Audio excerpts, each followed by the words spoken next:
Welcome to episode 15 of our video podcast.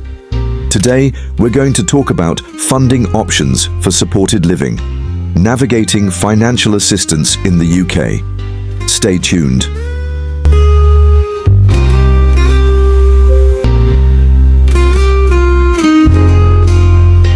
Hey everyone, welcome back. Ready for another deep dive. Yeah. Today we're tackling something that I know can be a real headache. Yeah, absolutely. We're talking about all of the different ways to get financial support in the UK. Right. If you're living with some kind of disability or a chronic condition. They can be so confusing. Oh, tell me about it. And honestly, it can be really overwhelming, right? Yeah. To even know where to start. Exactly. So that's what we're going to sort out today. All right. We're going to break down the different kinds of help that are out there. Like we'll look at the government programs, we'll talk about grants and charitable funding and even private insurance.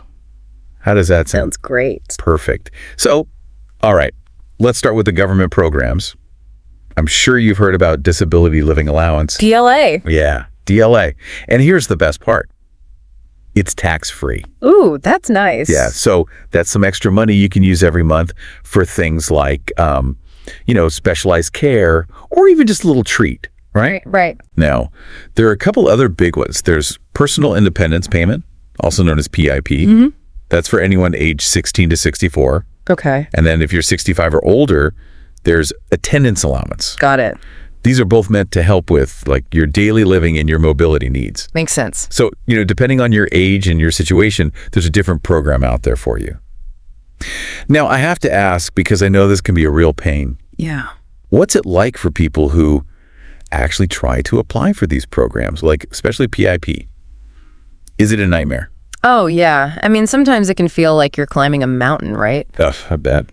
The forms, they can be really long, and it can be hard to get all of the evidence and the documentation that you need to apply. Yeah, I can imagine. But don't worry, okay, because there's help out there. Organizations like Citizens Advice. Oh, yeah, they're great. Yeah, they can actually guide you through the whole process and make sure you're not doing it all alone. That is so helpful.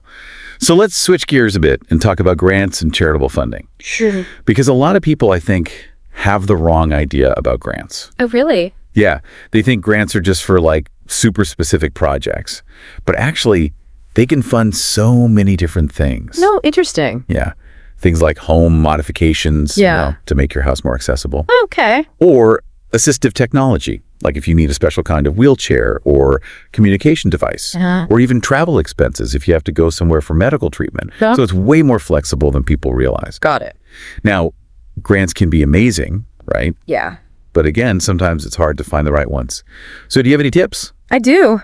For grants, you've got to check out the Disability Grants website. That's a good one. Yeah, it's like a one-stop shop Right. for finding all these different funding opportunities. Awesome. But you know what? It's also worth looking at the Charity Commission website Oh, okay. Why that one?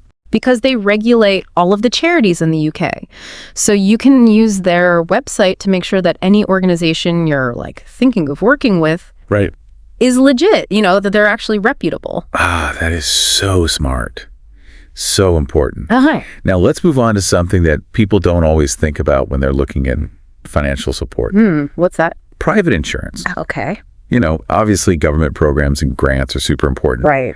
But private insurance can give you another layer of protection, especially if your condition makes it hard to work. What do you think? Yeah, I totally agree. It's all about having that safety net. Exactly. And income protection insurance is a great example. It can actually provide you with a regular income Okay. if you're unable to work because of an illness or an injury. Yeah, that could be a lifesaver. It really can be. But let's be real. Private insurance can get really expensive. So, is it even a realistic option for everyone?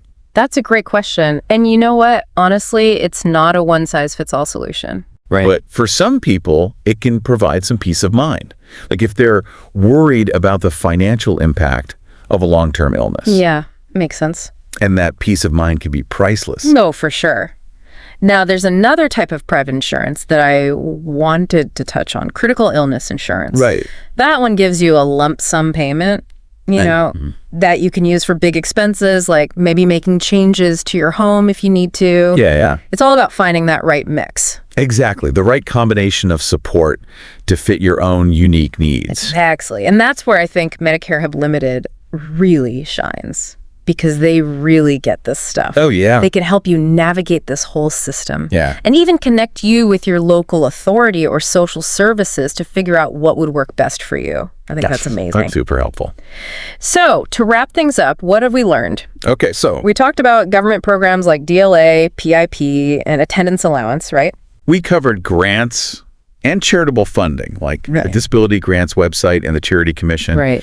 And of course, we touched on private insurance, income protection, and critical illness, just to give you some more options. That's great. But, even with all of this information about financial support, it's important to remember that there are other kinds of support out there, too. Oh, absolutely. So I want to leave you with this question.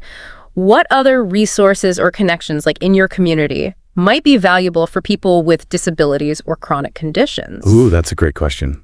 Like, think about it. Support groups, advocacy organizations, even online forums where you can connect with other people who get it, who understand what you're going through. That is such a good point. Because remember, you are not alone in this. Never. And that's really what we want you to take away from this whole deep dive. Exactly. You've got this. We hope you feel empowered to go out there and explore all of the support that is available to you. Don't be afraid to ask questions. Keep advocating for yourself. You got this. And know that there's a whole community out there who's got your back. Totally.